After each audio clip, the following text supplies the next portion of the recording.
O Evangelho de Lucas, capítulo 22. O plano para matar Jesus. Faltava pouco tempo para a festa dos pães sem fermento, chamada Páscoa. Os chefes dos sacerdotes e os mestres da lei procuravam um jeito para matar Jesus em segredo, porque tinham medo do povo. Judas traz Jesus. Então Satanás entrou em Judas, chamado Iscariotes, que era um dos 12 discípulos. Judas foi falar com os chefes dos sacerdotes e com os oficiais da guarda do templo para combinar a maneira como ele ia lhes entregar Jesus. Eles ficaram muito contentes e prometeram dar dinheiro a ele. Judas aceitou e começou a procurar uma oportunidade para entregar Jesus a eles, sem que o povo ficasse sabendo.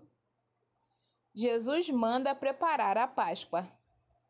Chegou o dia da festa dos pães sem fermento, dia em que os judeus matavam carneirinhos para comemorar a Páscoa. Então Jesus deu a Pedro e a João a seguinte ordem: vão e preparem para nós o jantar da Páscoa. Eles perguntaram: onde o Senhor quer que a gente prepare o jantar?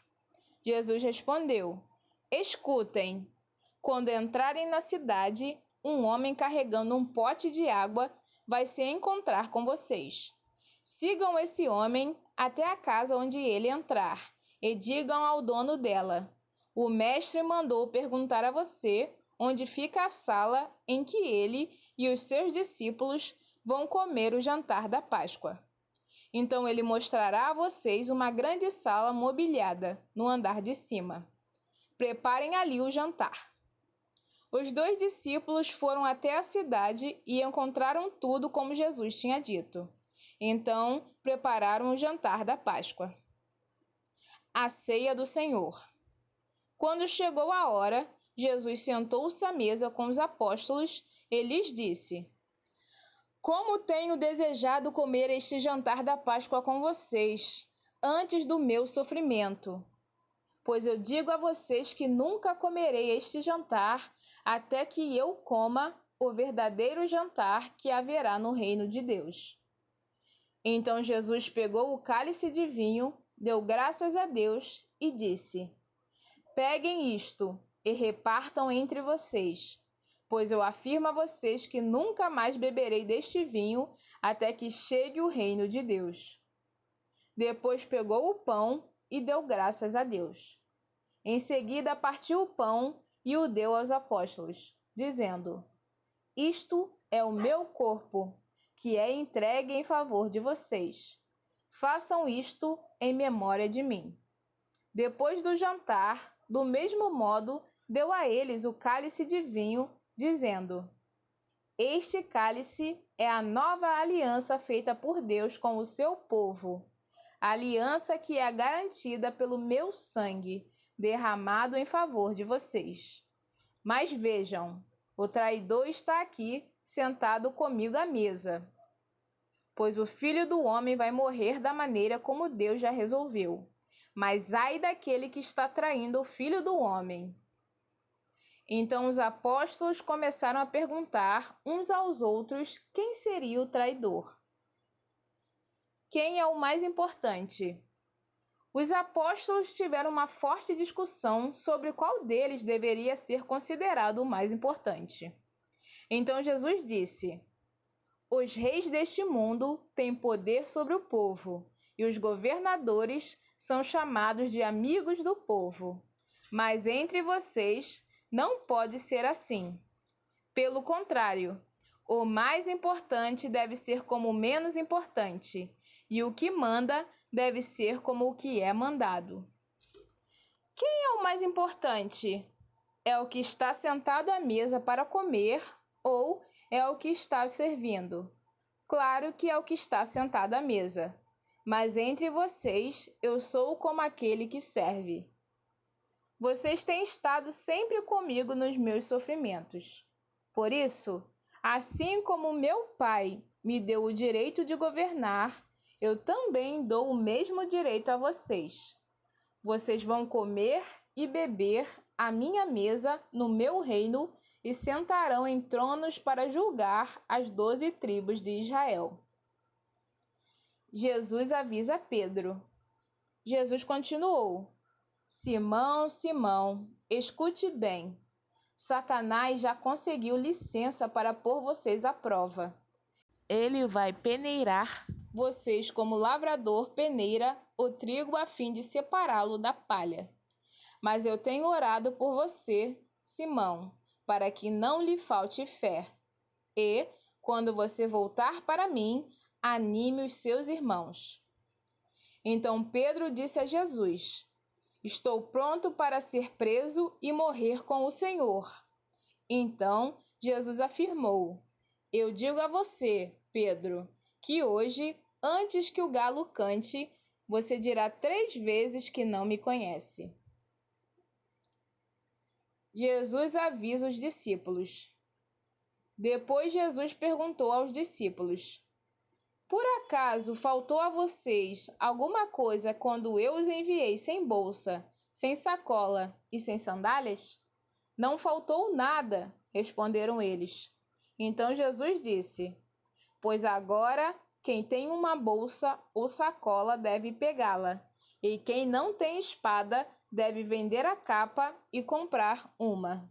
Pois as Escrituras Sagradas dizem: Ele foi tratado como se fosse um criminoso. Eu afirmo a vocês que isso precisa acontecer comigo, pois o que está escrito a meu respeito tem de acontecer. Aí os seus discípulos disseram: Senhor, aqui estão 2 espadas. Basta, respondeu ele. Jesus no Monte das Oliveiras. Jesus saiu e foi, como de costume, ao Monte das Oliveiras, e os seus discípulos foram com ele. Quando chegou ao lugar escolhido, Jesus disse: Orem pedindo que vocês não sejam tentados. Então se afastou a uma distância de mais ou menos 30 metros. Ajoelhou-se e começou a orar, dizendo: Pai, se queres, afasta de mim este cálice de sofrimento. Porém, que não seja feito o que eu quero, mas o que tu queres. Então um anjo do céu apareceu e o animava. Cheio de uma grande aflição, Jesus orava com mais força ainda. O seu suor era como gotas de sangue caindo no chão. Depois de orar, ele se levantou, voltou para o lugar onde os discípulos estavam e os encontrou dormindo, pois a tristeza deles era muito grande. E disse: Por que vocês estão dormindo? Levantem-se e orem para que não sejam tentados. Jesus é preso. Jesus ainda estava falando quando chegou uma multidão. Judas, um dos 12 discípulos, que era quem guiava aquela gente, chegou perto de Jesus para beijá-lo. Mas Jesus disse: Judas, é com um beijo que você trai o Filho do Homem? Quando os discípulos que estavam com Jesus viram o que ia acontecer, disseram: Senhor, devemos atacar essa gente com as nossas espadas? Um deles feriu com a espada o empregado do grande sacerdote, cortando a sua orelha direita. Mas Jesus ordenou: Parem com isso. Aí tocou na orelha do homem e o curou.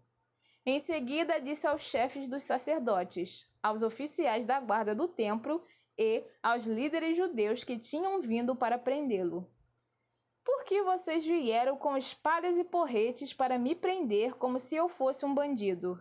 Eu estava com vocês todos os dias no pátio do templo e vocês não tentaram me prender. Mas esta é a hora de vocês e também a hora do poder da escuridão. Pedro nega Jesus.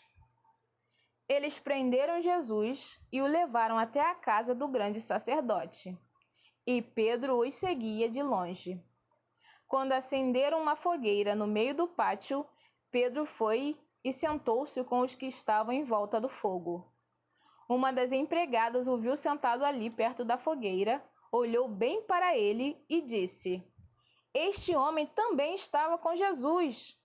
Mas Pedro negou, dizendo: Mulher, eu nem conheço esse homem.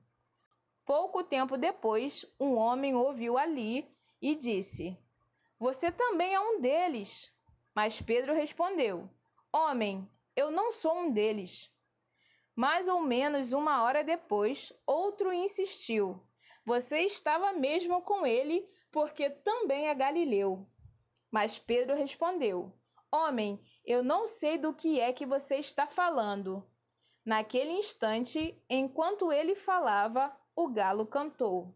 Então o Senhor virou-se e olhou firme para Pedro, e ele lembrou das palavras que o Senhor lhe tinha dito: Hoje, antes que o galo cante, você dirá 3 vezes que não me conhece. Então Pedro saiu dali e chorou amargamente. Os guardas batem em Jesus. Os homens que estavam guardando Jesus zombavam dele e batiam nele. Taparam os olhos dele e perguntavam: Quem foi que bateu em você? Adivinhe! E diziam muitas outras coisas para insultá-lo. Jesus diante do Conselho Superior. Quando amanheceu, alguns líderes dos judeus, alguns chefes dos sacerdotes e alguns mestres da lei se reuniram. Depois mandaram levar Jesus diante do Conselho Superior. Então lhe disseram: Diga para nós se você é o Messias. Ele respondeu: Se eu disser que sim, vocês não vão acreditar. E, se eu fizer uma pergunta, vocês não vão responder. Mas de agora em diante, o Filho do Homem se sentará do lado direito do Deus Todo-Poderoso. Aí todos perguntaram: Então você é o Filho de Deus? Jesus respondeu: São vocês que estão dizendo isso. E eles disseram: Não precisamos mais de testemunhas. Nós mesmos ouvimos o que ele disse.